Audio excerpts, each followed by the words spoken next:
Hey friends, welcome back to the channel. If you are new here, my name is Paul, and on this channel I like to go over things that I am curious about and things that I've looked into I like to share here. So with today's video, I wanted to talk to you guys about something that I've learned about doing videos every day since January 1st and how it compares differently to when I would only record videos when I think I had, something to share and whatnot.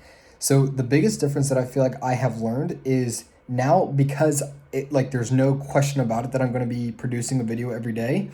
Now my brain is constantly looking for things to think about and how I can portray them with anything that I've learned. Whereas before it was like, okay, only if it was something like a really big aha moment or something like that for me would I share them. Now, knowing that there's going to be something every day, now it's like everything that I do, I think, what could that look like in video form? How would I say that? What would the lesson be there? Or, whatever else that would be. So I would deeply encourage you guys to start making content every day, some way, shape, or form, whether it be videos, audio, written, anything like that. But that way your brain will become a content factory.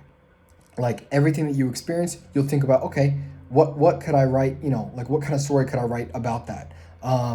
If you're doing videos like this, you're going to think, okay, what type of video could I produce about that? Whether you read something or watch something or you experience something, everything now becomes a video worthy thing or a written worthy thing that you can produce and put out into the world. So that's my 2 cents for today, and I will see you guys on the next one.